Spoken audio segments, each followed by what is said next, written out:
without any hurdles, let's get started. This is the variant which you people will be appearing for. So, yeah. So let's move on to the first MCQ. What is the definition of moral hazard? अब ये बहुत बार test हो गया है ना, regularly test ही हो रहा है ये. मॉरल हैजर्ड का मतलब क्या होता है? मॉरल हैजर्ड का मतलब होता है कि जब आप अपना रिस्क किसी और को ट्रांसफर कर देते हो, है ना. Increase in the likelihood of taking risk because another party is paying for these risk.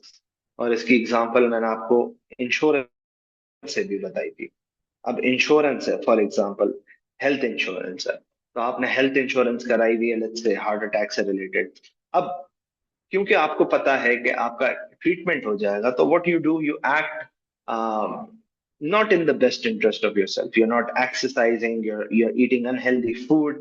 So because the risk is borne by somebody else, you are acting or behaving in a manner that is increasing their risk.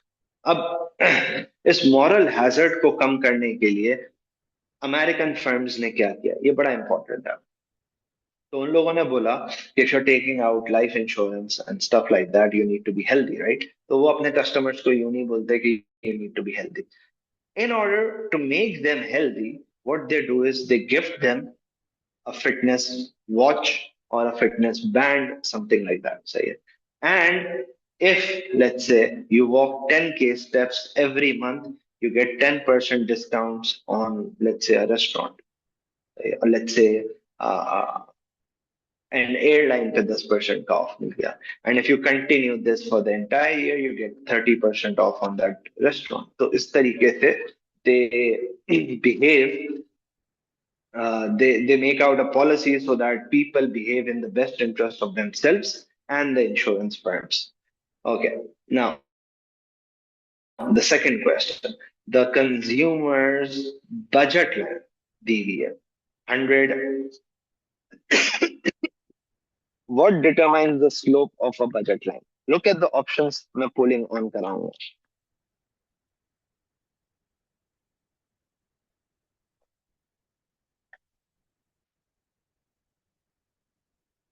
Okay, options देख लिए. And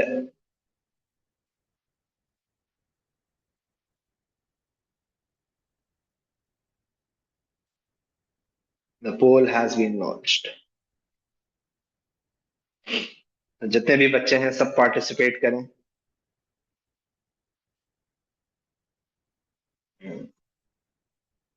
As expected, भंड हुआ, बच्चों ने गड़बड़ मचाई.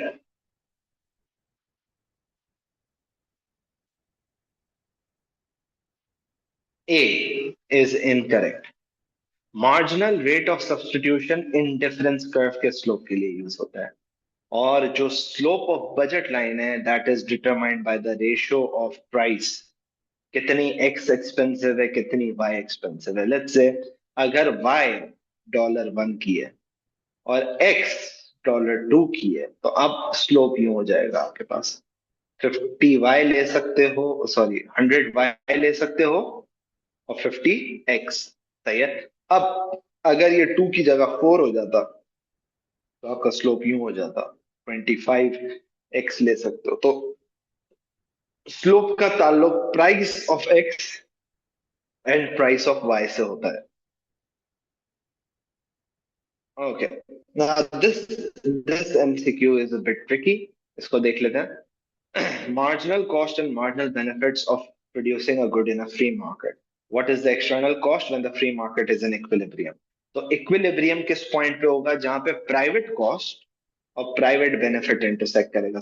This is my equilibrium. अब मुझे अगर मार्जिनल एक्सटर्नल कॉस्ट कैलकुलेट करनी है at equilibrium, difference between marginal social cost minus marginal private cost is my external cost. इनका डिफरेंस हम यहां से यहां तक लेंगे. The difference is v till x. So the right answer is C. अगर देखा जाए तो इस पॉइंट से इस पॉइंट भी हमारे पास एक्सटर्नल कॉस्ट है, विच इज W/U और A. लेकिन क्योंकि वो इक्विलिब्रियम से आपसे मांग रहे हैं, तो आपने इक्विलिब्रियम से ही बताया. सही है, that is the complication in this MCQ that could occur. इसके अलावा I don't think any complications में अकर.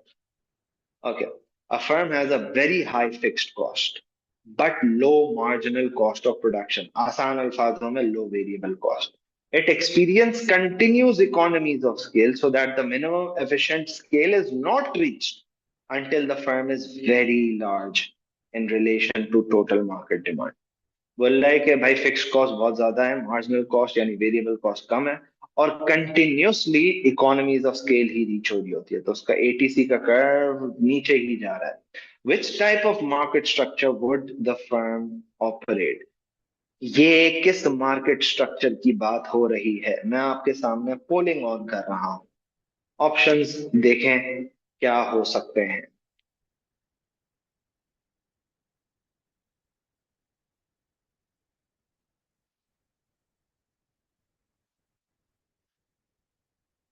शाबाश, सारे बच्चे पार्टिसिपेट करें भाई, पार्टिसिपेट. इसका सही जवाब है नेचुरल मोनोपोली. क्योंकि नेचुरल मोनोपोली में average total cost continuously fall होता है. मोनोपोलिस्टिक नहीं हो सकता क्योंकि उससे बोला हुआ है वेरी लार्ज फर्म.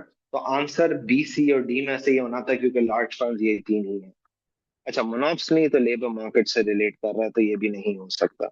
बच गया आपके पास सी और डी. अब इसने मोनोपोली दिया ही नहीं ताकि बच्चा कंफ्यूज ही नहीं. सही है, C is the right answer and everyone should participate. सही है.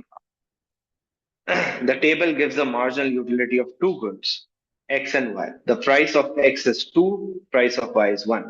और ये आपको डेटा दिया हुआ है. Consumer spends all their income on X and Y. Which combination of goods would they choose to maximize their utility? क्योंकि दो गुड है तो हम EP marginal principle यूज करेंगे. तो marginal utility of X divided by price of X, marginal utility of B divided by price of B. सही है. तो x की प्राइस 2 है, तो 110 डिवाइडेड बाय 2 गिव्स मी 55. 40, 33, 56, 25 और 3 28. 33 का हो गया 15, 16.5. अब इसी तरीके से मैं y का करता हूं, क्योंकि 1 है तो एज इट इज नंबर्स आ जाएंगे 66, 50, 38, 33 एंड 30. अब कहाँ पे वैल्यूज इक्वल है इन दोनों कॉलम्स में? 55 कहीं पे भी नहीं है, 40 कहीं पे भी नहीं है, 33 है. तो हम लेंगे भाई कितना? 3 units of x and 4 units of b to max 4 units of y to maximize the total yield. 3 of x and 4 of y. 3 of x, 1 of y, गलत. 3 of x, 4 of y, सही. सही है. आ जाए. And an economist undertakes a cost benefit analysis of pollution resulting from manufacturing processes. तो cost benefit analysis कर रहे हैं, यानी एक्सटर्नल कॉस्ट वगैरह कैलकुलेट कर रहे हैं, एक्सटर्नल बेनिफिट भी. What outcome is most likely to guide any recommendation about the optimum level of manufacturing output? Now ये एक थियोरेटिकल एमसीक्यू है, अंग्रेजी अच्छी होनी चाहिए. सही है. The marginal social cost of manufacturing equal to the marginal social benefit, यानी MSC is equal to MSB. इस पॉइंट पे अपन ऑपरेट करेंगे. यस, यहाँ पे एलोकेटिव एफिशिएंसी हो जाएगी. The marginal cost of pollution is zero. Marginal cost कैसे जीरो हो सकती है? It's not possible. The total revenue from manufacturing equals total cost. तो total revenue equals total cost मतलब private cost equals private benefit. तो ये cost benefit analysis नहीं हुआ, ये private cost आपने profitability को देख लिया. The total benefit of pollution is maximized. Pollution से कैसा benefit भाई? ये तो statement ही गलत है. Okay, now ये एमसीक्यू है ना, आप लोग को अब तंग करेगा. The diagram shows the cost and revenue curves for a monopolist. ये मोनोपोली, मोनोपोलिस्टिक है, sorry, monopolistic. Which level of output represents sales maximization? Look at the option. Sales maximisation पूछा हुआ है। मैं आपके सामने पोलिंग ओपन करूंगा इन 10 seconds. Look at the options and your answers.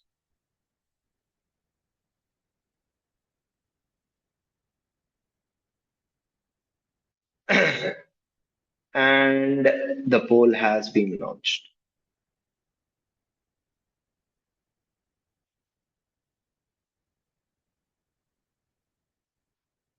जबरदस्त, जबरदस्त। 100% सही जवाब आ गया मेरे पास। इसका आंसर है डी। अब सेल्स मैक्सिमाइजेशन कब होती है?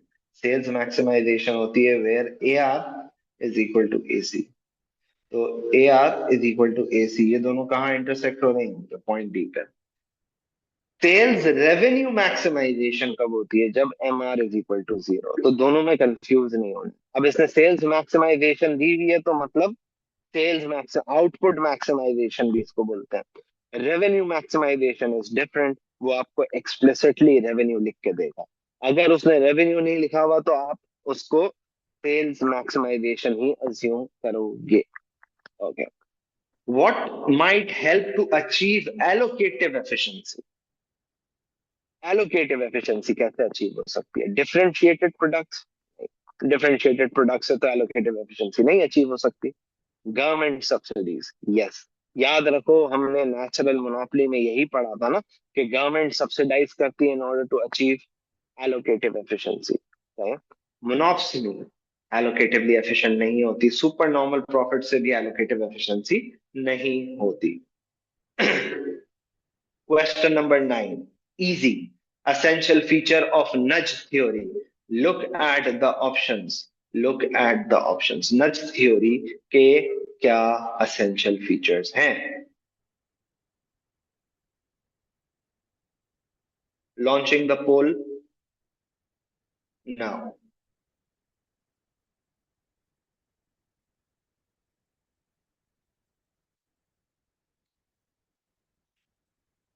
जबरदस्त। The idea of persuasion. सही है। बिहेवियर को नज करना, बिहेवियर को चेंज करना। D is the right answer. The aim of satisficing. This is a objective of the firm. तो ए नहीं हो सकता, एक बच्चे ने ए सेलेक्ट किया था, देयरफॉर मैं बता रहा हूं। The government has a policy where income tax is only paid after first. Sales maximisation में आंसर था D. Government has a policy where income tax is paid only after the first 20,000 of income has been earn. What would make the government policy more equitable?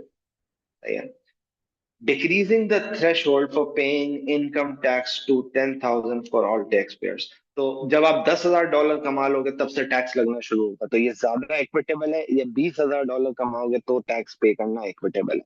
मेरे ख्याल से 20,000, क्योंकि आप गरीब को protect करना चाह रहे हो इक्विटेबल में। ये आंसर नहीं हो सकता। Integrating the tax and welfare payments by introducing negative income tax. अब वो बोल रहे हैं कि जो 20,000 कमा रहे हैं उन पर टैक्स लगना शुरू हो जाएगा, लेकिन जो 10,000 कमा रहे हैं उनको नेगेटिव इनकम टैक्स लगेगा, मतलब गवर्नमेंट उनको देगी। तो जो बंदा 10,000 कमा रहा है तो उसको ज्यादा बेनिफिट मिलेगा, जो 18,000 कमा रहा है उसको कम बेनिफिट मिलेगा। सही है। This is the right answer. सही है। अब इसमें है ना, इट्स ऑल अबाउट प्रैक्टिस। जितना आप प्रैक्टिस करेंगे, टीचर के साथ प्रैक्टिस करेंगे, ऑब्वियसली आप चीजों को इम्प्रूव करेंगे, आपकी अंडरस्टैंडिंग इम्प्रूव होगी। Introducing universal benefits that are available to all citizens is irrespective of wealth. नहीं भाई, यूनिवर्सल बेनिफिट दे रहा हो, सबको बेनिफिट दे रहा हो तो भाई गरीब को भी मिल रहा, अमीर को भी, तो इक्विटेबल नहीं भी, इक्वालिटी भी। Means testing all benefit so that they remain the same even if the real income fall. आपने टेस्टिंग की, जिसकी 20,000 से कम है इनकम उसको आपने बेनिफिट दे दिया, तो जिसकी 18,000 हो गई आपने उसको भी उतना ही बेनिफिट दिया, तो जितना गरीब है उसको भी बेनिफिट उतना ही मिल रहा है। तो दिस इज नॉट इक्विटेबल। तो ये इक्विटेबल बी ही है। Integrating the tax system with welfare by introducing negative tax.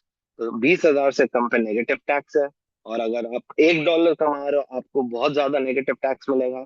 और अगर आप 20,000 कमा रहे हो कोई भी टैक्स नहीं पे करना, 20,000 से ऊपर में पॉजिटिव टैक्स है। तो this was a good MCQ, एक टेक्निकल एमसीक्यू था। और ये एक बहुत आसान सवाल, हलवा हलवा मावा। The government introduces maximum price at P2। P2 का मैक्सिमम प्राइस है, right? What would be the effect of this? Look at the options. I will not help you people. I will not at any case help you. I am starting the poll now.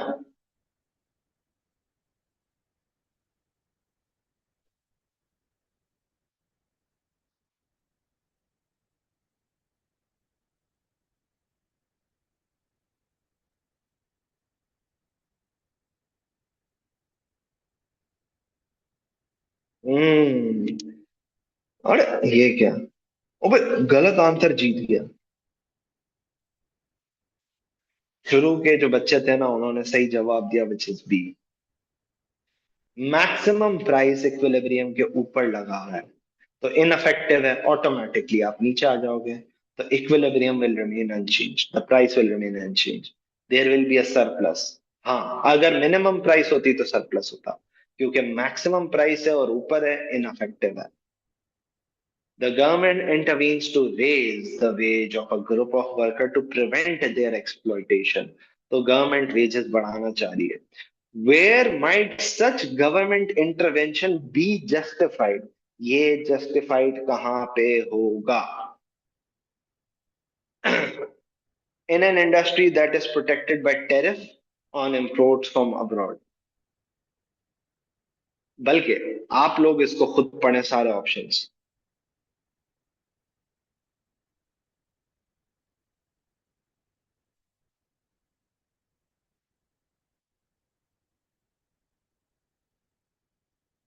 पढ़ लिए? अब मैं आपको समझाता हूँ, देखें। अगर हम टैरिफ लगाया हुआ है, एक इंडस्ट्री में टैरिफ लगा है कि बाहर से प्रोटेक्शन है, बाहर कंपेटिटर्स हमारे प्रोडक्ट को compete ना करें, तो गवर्नमेंट उनकी वेजेस तो नहीं बढ़ाएगी ना, क्योंकि अगर उनकी वेजेस बढ़ा दी तो लोकल प्रोडक्ट और महंगा हो जाएगा, जिसकी वजह से बाहर से ही माल आएगा। An industry with trade union negotiate wages. तो अगर वहां पे ट्रेड यूनियन नेगोशिएट कर रही है तो गवर्नमेंट क्यों आएगी? गवर्नमेंट नहीं आएगी, क्योंकि वेजेस ऑलरेडी प्रोटेक्टेड है। In an industry where output is protect produced by single monopolist firms. Yes, यहाँ पे गवर्नमेंट इंटरवेंशन जरूरी है। An industry where workers are employed by monopolist. अच्छा, मैंने गलत पढ़ लिया। Monopolistic competition. तो वेजेस की बात है तो मोनोपोलिस्टिक नहीं आएगा, मोनोप्सनी आएगा। तो monopsony is in D, and that is the right answer. सही है। तो basically even if the MCQ is technical, the answer is straightforward. You know it's a wage concept, it has to do with monopsony और a trade union, तो वहां पे ही कहीं आपको answer मिलेगा। What is likely to reduce domestic money supply? Money supply किस situation में कम होगी? Banks being allowed to hold lower liquidity ratio. तो अगर 100 रुपए में से पहले वो 20 रुपए होल्ड करते थे तो 80 की सप्लाई होती थी। अब लोअर लिक्विडिटी रेशो है तो अब सिर्फ 10 होल्ड कर रहे हैं, तो 90 का मनी सप्लाई है, तो ए नहीं हो सकता। Individuals choosing to hold more money in the form of idle balances. तो तकिए के नीचे पैसे रखे हैं, तो हर बंदा अगर तकिए के नीचे पैसा रख दे तो इकोनॉमी में मनी सप्लाई कम हो जाएगी। ये आंसर हो गया। Government financing its budget deficit by borrowing from banking sector.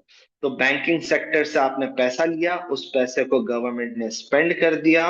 Government ने स्पेंड कर दिया तो मनी सप्लाई वापसी इकोनॉमी में बढ़ गई ना। ये भी नहीं हो सकता। The government increasing its borrowing from other countries. तो अदर कंट्रीज से बोरो करे वो लोकल मनी सप्लाई पे एज सच अफेक्ट नहीं होता। बोरोइंग डॉलर में हो रही होगी, रुपए को, रुपए की मनी सप्लाई पे अफेक्ट, वैल्यू पे पड़ सकता है लेकिन मनी सप्लाई पे अफेक्ट नहीं पड़ेगा।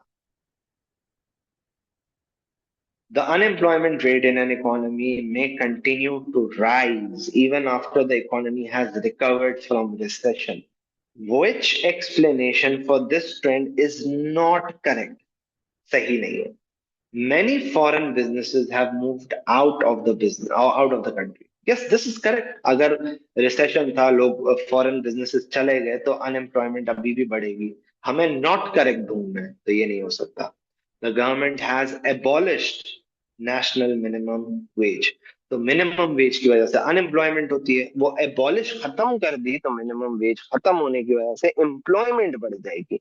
हमें ढूंढना है कि अनएम्प्लॉयमेंट क्यों बढ़ रही है. So this is not a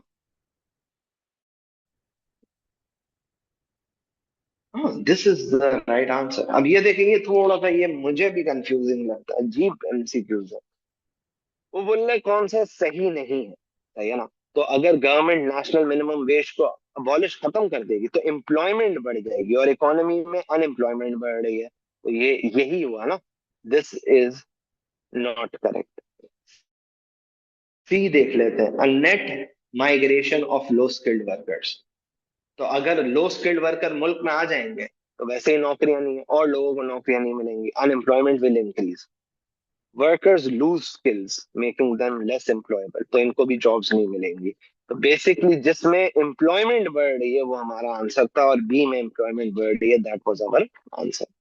In which situation is expansionary fiscal policy least likely to be effective? Expansionary fiscal policy मतलब गवर्नमेंट स्पेंडिंग बढ़ा दो, टैक्स कम कर दो. Least likely to be effective. तो एक्सपेंशनरी में एग्रीगेट डिमांड बढ़ेगी. Inflation is below target level. तो अगर टारगेट से कम है और एग्रीगेट डिमांड बढ़ा रहे हैं, तो अफेक्टिव है. हमें लीस्ट अफेक्टिव चाहिए. Lack of confidence in the economy. Yes, अगर कॉन्फिडेंस ही नहीं है, गवर्नमेंट स्पेंड कर रही है, टैक्सेस कम हो रहे हैं, तो लोग एग्रीगेट डिमांड वैसे बढ़ाएंगे नहीं. तो ये है असल ineffective reason. There is a negative output gap. Negative output gap का मतलब क्या है? कि आपके मुल्क में डिफ्लेशनरी आउटपुट गैप है, जो हमने पढ़ा हुआ है. तो दैट इज गुड अगर एग्रीगेट डिमांड बढ़ रही है. Unemployment is high. If the unemployment is high, तो एग्रीगेट डिमांड बढ़ाना is an effective policy. We need to find out the least effective, and therefore B is the right answer. Okay. In four diagrams, money supply in an economy is initially at MS1 and the demand is LP1. Which diagram shows effect of a policy of quantitative easing on the interest rate? Quantitative easing का मतलब क्या है?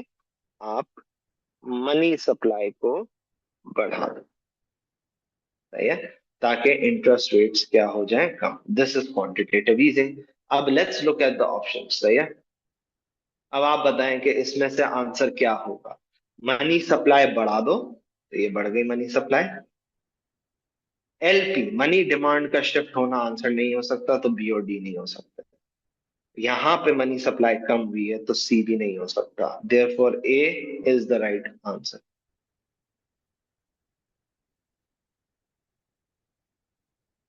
Equitable Abdul Rafe मतलब fair. Fair. सही है. जो ऊपर हमने क्वेश्चन किया था, इक्विटेबल से मुराद है कि मैंने आपको एक बात पहले भी समझाई थी. ये देखें, तीन गरीब हैं, मेरे पास तीन रोटियां हैं. तो अगर मैं एक रोटी सबको दूंगा, तो ये इक्वालिटी हो गई. लेकिन अगर मैं सबसे पूछूं कि लास्ट टाइम खाना कब खाया था, इसने बोला कि भाई 2 दिन पहले खाया था, इसको मैंने 2 रोटी दे दी. इसने बोला कि अभी 10 मिनट पहले खाया, इसको 0 रोटी दे दी. इसने बोला कि भाई सुबह 10 बजे नाश्ता किया, इसको 1 रोटी दे दी. अब ये फेयरली मैंने ट्रीट किया, that is equitable. 17. What is most likely to increase if the economy enters a negative output gap? मतलब deflationary output gap. सही है. डिफ्लेशनरी आउटपुट गैप का मतलब क्या है? कि आप फुल एम्प्लॉयमेंट से कम पे प्रोड्यूस कर रहे हो. तो business confidence what is likely to increase? क्या बिजनेस कॉन्फिडेंस इंक्रीज होगा? नहीं. क्या इकोनॉमिक ग्रोथ रेट इंक्रीज होगा? नहीं. क्या इन्फ्लेशन इंक्रीज होगी? नहीं. क्या अनएम्प्लॉयमेंट रेट इंक्रीज होगा? यस. सही. तो थोड़ी सी दिमाग में अपने आप से बात भी करें, ताकि आपको चीजें बेहतर समझ में आए. सही है. Okay. The next question. A country with a managed exchange rate has a persistent deficit. यानी उसका current account deficit है. It devalues the currency. Devalue, fixed exchange rate है, सही है? To reduce this deficit, under which condition with the devaluation help the government to achieve four macroeconomic objectives. अब देखें, जब आप devalue कर रहे हो तो आपके पास devaluation में होता क्या है? आपके एक्सपोर्ट्स की क्वांटिटी बढ़ जाती है बिकॉज दे चीप, इंपोर्ट्स की क्वांटिटी कम हो जाती है because they expensive. As a result net exports बढ़ जाते हैं, जिसकी वजह से एग्रीगेट डिमांड बढ़ जाती है. Only if the PED of exports plus imports is greater than one. ये मार्शल लर्नर कंडीशन है. मार्शल लर्नर कंडीशन सेटिस्फाई होनी चाहिए, यानी एक्सपोर्ट्स प्लस इंपोर्ट्स की PED should be greater than one. Yes. अब लेवल ऑफ एम्प्लॉयमेंट क्या होना चाहिए, ये देखें. This is full employment. तो if we are at full employment यहाँ पे और एग्रीगेट डिमांड बढ़ती है तो हमारे मुल्क में इन्फ्लेशन बढ़ जाएगी और और एम्प्लॉयमेंट नहीं बढ़ेगी. लेकिन if we are over here और यहाँ पे आ जाते हैं तो इन्फ्लेशन भी कांस्टेंट रहेगी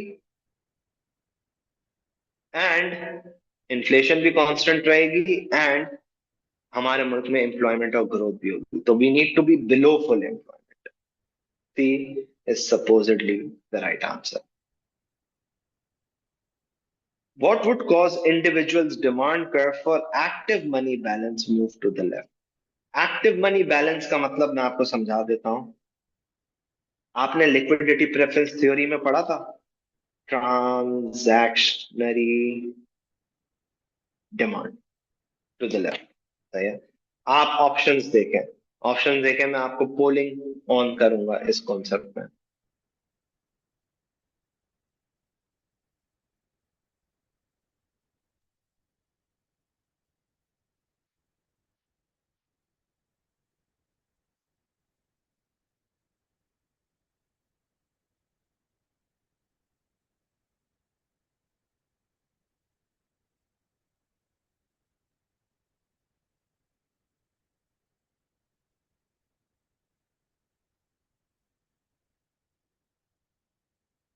ओके, मैं पोल ऑन कर देता हूं. Answer the pole.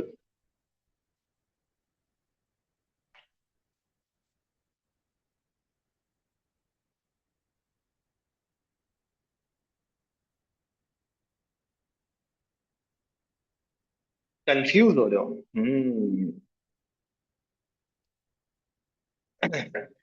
Move to the left.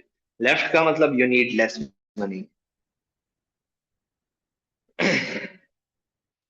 if there is an increase in the frequency of income payments. पहले मुझे साल में 12 पेमेंट्स मिलती थी तो मैं हर बार एक महीने के लिए पैसा रखता था. अब अगर मुझे साल में 52 पेमेंट्स मिल रही है तो अब मैं हर 7 दिन के लिए पैसा रखूंगा क्योंकि मुझे वीकली पेमेंट्स मिल रही है. तो इस केस में it will move to the left. कुछ बच्चों ने सी और डी किया विच इज गलत. Increase in the individual income, अगर इनकम बढ़ेगी तो it will move to the right. I will need more money. Interest rate की वजह से मनी ट्रांजैक्शनरी डिमांड अफेक्ट नहीं होती. It's perfectly inelastic. सही है. बी भी आप चूज कर सकते थे. अगर जनरल प्राइस लेवल बढ़ेगा तो I would need more transactionary money to fulfil my household needs and wants. तो A is the right answer. सही है. Government funds an increase in transfer payments to the unemployed by increasing higher rate of tax. What is most likely impact of this change? अगर government transfer payment ज्यादा पे कर रही है और taxes भी बढ़ा रही है तो इसका इम्पैक्ट क्या होगा? क्या बोरिंग इंक्रीज होगी? यस, बोरिंग इंक्रीज होगी क्योंकि अनएम्प्लॉयड. अच्छा, if you increase the transfer payment, what is going to happen? People are going to be willingly unemployed. तो गवर्नमेंट टैक्स रेवेन्यू कम कलेक्ट करेगी जिसकी वजह से गवर्नमेंट को बोरो करना पड़ सकता है. लेकिन this is not how we look at the options. We need to look at B C D. Incentive to work increases, no it will decrease क्योंकि इनकम टैक्स बढ़ रहा है. तो बी तो हो ही नहीं सकता. Marginal propensity to consume will increase. Yes. Yes. This is also right. The quantity of imports will increase. देखें, आप डायरेक्ट टैक्स बढ़ा रहे हैं तो लोगों की जेब में पैसा कम है, तो इम्पोर्ट्स तो नहीं बढ़ेगी, तो बी और डी तो अपने को पता है गलत है, ए और सी अपने को सही लग रहा है। क्या हमेशा गवर्नमेंट बोरिंग बढ़ेगी? सवाल जवाब नहीं, हमेशा तो नहीं। We need to look at the current situation of the government, we don't have that situation. तो A is logically incorrect, technical सही, we have incomplete information. C तो सही है, क्योंकि जब आप ट्रांसफर पेमेंट अनएम्प्लॉयड को दे रहे हो तो वो अपना सारा पैसा खर्च कर रहा है, तो 100 रुपए दे रहे हो कि वो 100 का 100 खर्च कर देगा, तो मार्जिनल प्रोपेंसिटी टू कंज्यूम ज्यादा होगी। लेकिन जो अमीर है, जो $1,00,000 कमाता था, उससे पहले आप 2,000 रुपए टैक्स लेते थे, तो वो कितना स्पेंड कर रहा है? 98। लेकिन अब अगर आप 5,000 कर दो, तो अब वो उसके पास कितना बचा? 95,000। तो उसकी तो मार्जिनल प्रोपेंसिटी टू कंज्यूम वैसे ही कम है, तो वो उसकी मार्जिनल प्रोपेंसिटी टू कंज्यूम पे कोई फर्क नहीं पड़ेगा। लेकिन जब आप अनएम्प्लॉयड को दोगे तो वो सारा पैसा खर्च कर लेगा। एक गरीब इंसान को 100 रुपए दो, वो सब खर्च कर लेगा, अमीर इंसान को 1,000 रुपए दो, वो सेव कर लेगा। तो marginal propensity to consume will increase. ये टेक्निकल था, लेकिन एक अच्छा एमसीक्यू था।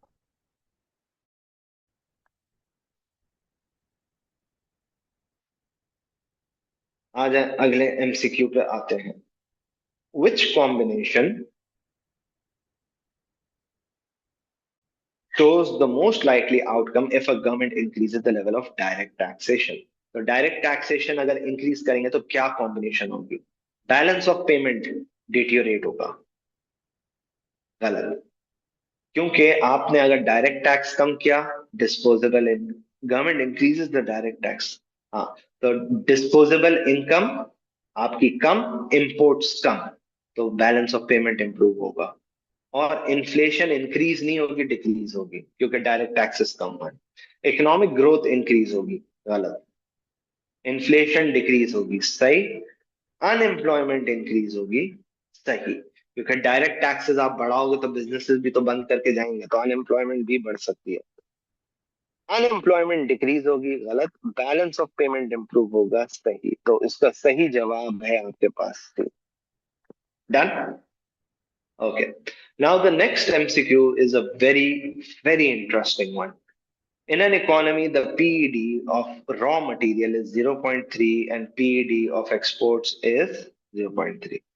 Depreciation of a economy's currency. So aggregate demand बढ़ जाएगी if the PED of exports plus imports is greater than 1.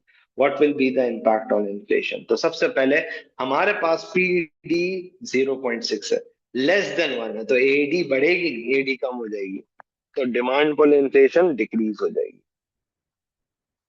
लेकिन कॉस्ट पुश तो क्या होगा? आप इंपोर्ट कर रहे हो और वो इन इलास्टिक है, सही है ना? तो आपकी इंपोर्ट्स तो हो गई एक्सपेंसिव,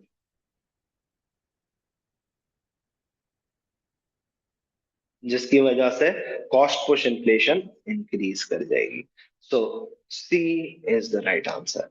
सही है, तो इस तरीके से आपने ऑब्जर्व करना था इसको। The government aiming to reduce unemployment rate in a country from 10 to 5%। तो अनएम्प्लॉयमेंट रेट कम कर दिया हमने।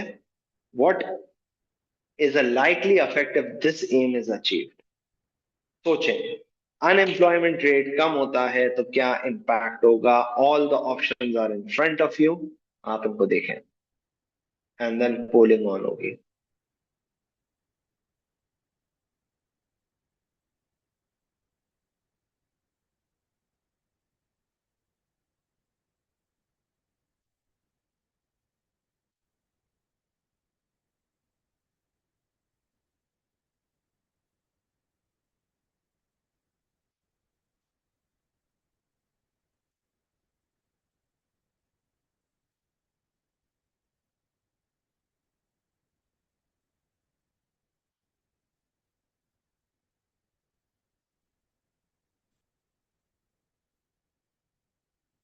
ओके, अब मैं आपके लिए पोल ओपन कर रहा हूं। बहुत आसान है इसका आंसर। जबरदस्त, जबरदस्त। हमारे पास बहुत खूब। 90% बच्चों ने सही जवाब दिया है, इंक्रीज इन इन्फ्लेशन। तो जब भी अनएम्प्लॉयमेंट रेट कम होता है, इन्फ्लेशन बढ़ जाती है। Decrease in interest rate, interest rate का ताल्लुक इससे है ही नहीं, इंटरेस्ट रेट का ताल्लुक तो मनी सप्लाई से है, तो ये तो नहीं हो सकता। D is the right answer. Which statement is correct? Okay, एक और एमसीक्यू। ऑप्शंस देखें आप लोग, ऑप्शंस मैं पोलिंग ऑन करूंगा, पोलिंग ऑन करूंगा।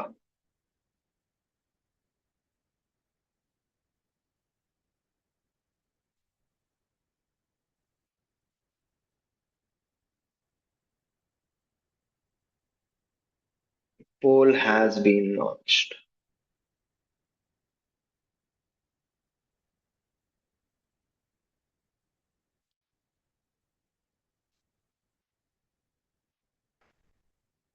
इसमें हो गई ना गड़बड़, बच्चे कंफ्यूज हो रहे हैं।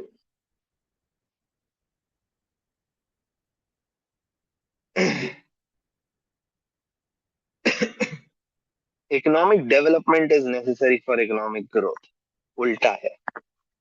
इकोनॉमिक ग्रोथ होगी तो इकोनॉमिक डेवलपमेंट होगी, तो ये ए नहीं हो सकता। Economic growth and economic development are directly proportional. जरूरी नहीं है, क्योंकि जब भी इकोनॉमिक ग्रोथ होती है तो इकोनॉमिक डेवलपमेंट नहीं होती, मतलब standard of living. Economic development का मतलब है स्टैंडर्ड ऑफ लिविंग। अगर इकोनॉमिक ग्रोथ हो रही है तो there might be inequality of income, जिसकी वजह से चंद लोगों की डेवलपमेंट हुई है, बाकियों की नहीं हुई, तो बी भी नहीं हो सकता। Economic growth enables economic development, yes, enables, इसकी वजह से हो सकती है। डायरेक्टली प्रोपोर्शनल एक हद तक सही है, लेकिन बेहतर आंसर सी है। Economic growth is always sustainable, गलत। यानी सालों साल चलती रहेगी economic growth, that's not a possibility. 25। अब हर बार वो आपसे एक डेफिनेशन पूछता है, तो ये ट्रेड वेटेड एक्सचेंज रेट की डेफिनेशन क्या है? When Pakistan, let's say PKR, is trading with Malaysia, Dubai dirham, Saudi Arabian riyal, Malaysian ringgits and dollars, and let's say pounds. तो ट्रेड वेटेड एक्सचेंज रेट ये बोलता है कि हो सकता है पाकिस्तानी करेंसी दिरहम के मुकाबले स्ट्रांग हुई है, रियाल के मुकाबले स्ट्रांग हुई है, बाकी तीन के मुकाबले में वीक हुई है। तो अब हम निकालेंगे trade weighted exchange rate. Basically concept ये, तो ट्रेड वेटेड एक्सचेंज रेट का कॉन्सेप्ट ये बोलता है कि मल्टीपल करेंसीज को आप कंपेरेबल बनाओगे with your currency, the price of one currency against a basket of other currency, this is the definition. सही। The United Nations gives aids to developing countries so it can purchase vaccination manufactured in India. How is this aid characterized? अब जब United nation ads देता है ना, तो इसमें जो logic होती है वो ये होती है, एक मुल्क नहीं देता, बहुत सारे डेवलप्ड कंट्री यूनाइटेड नेशन को पैसा देते हैं और उस पैसे को यूएन एड देता है। तो ये बायलैटरल है या मल्टीलैटरल? बायलैटरल मतलब एक मुल्क, मल्टी मतलब बहुत सारे मुल्क, तो मल्टीलैटरल है। एंड टाइड का मतलब कोई कंडीशन अटैच्ड है, यस, कंडीशन अटैच्ड है टू परचेज वैक्सीनेशन, तो it's a tied aid. Therefore, C is the right answer. The what is the protectionist policy a government may use to reduce the deficit on the BOP of the current account? सही है? Look at the options. सिर्फ protectionist policy, देखें protectionist policy क्या है, इसमें से protectionist policy क्या है? जो एएस में प्रोटेक्शनिस्ट पॉलिसी पड़ी थी। मैं पोलिंग ऑन कर रहा हूं। 3, 2, 1।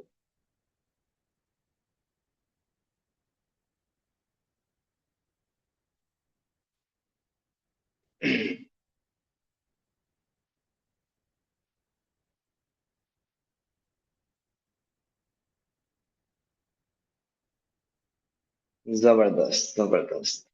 Ending the poll, import quota, यही तो है प्रोटेक्शनिस्ट पॉलिसी। एक बच्चे ने रीवैल्यूएशन बोला था, revaluation is not a protectionist policy. Protectionist policy में आप टैरिफ, कोटा, एम्बार्गो, ये सारी चीजें लगाते हो। तो ये बेसिक नॉलेज थी, ये तो बहुत आसान एमसीक्यू था। ओके, ना, Lawrence curve. Lawrence curve basically inequality of income and wealth दिखाता है, सही है। तो जितना लाइन, जो ये वाली लाइन है, जितना इसके करीब होगा उतनी इक्वालिटी ऑफ इनकम, जितना दूर होगा उतनी इनइक्वालिटी ऑफ इनकम, सही है। तो which curve shows the most equal distribution of income? Obviously D. जो जितना करीब होगा वो, जितना दूर है, अब ए सबसे दूर है तो वहां पे इनइक्वालिटी ऑफ इनकम ज्यादा है।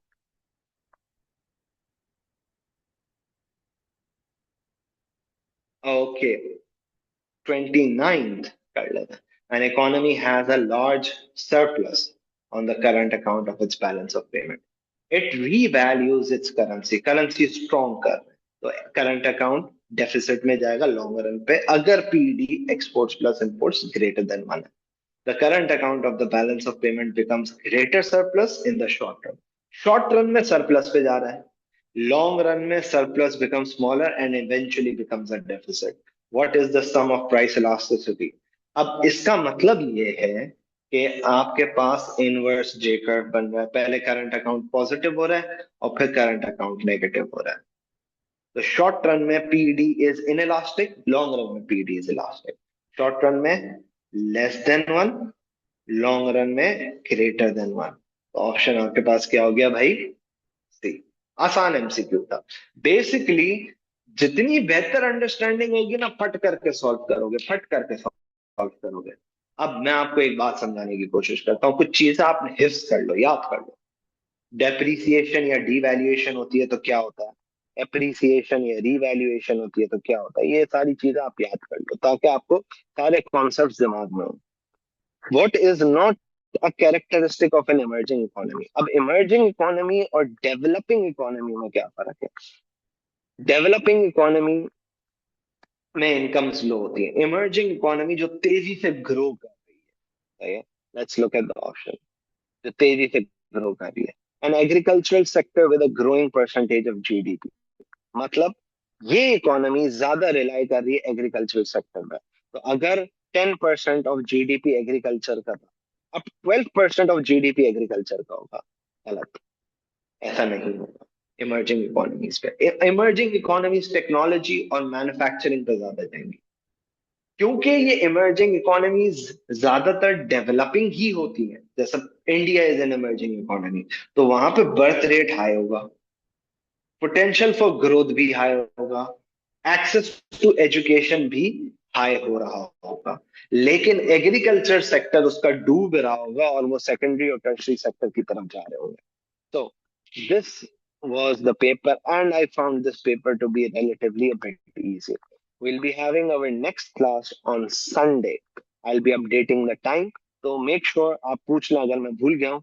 And if there are any other issues, आप WhatsApp पे मुझे राब्ता कर सकते हैं। चलें, ख्याल रखें अपना। अल्लाह हाफिज।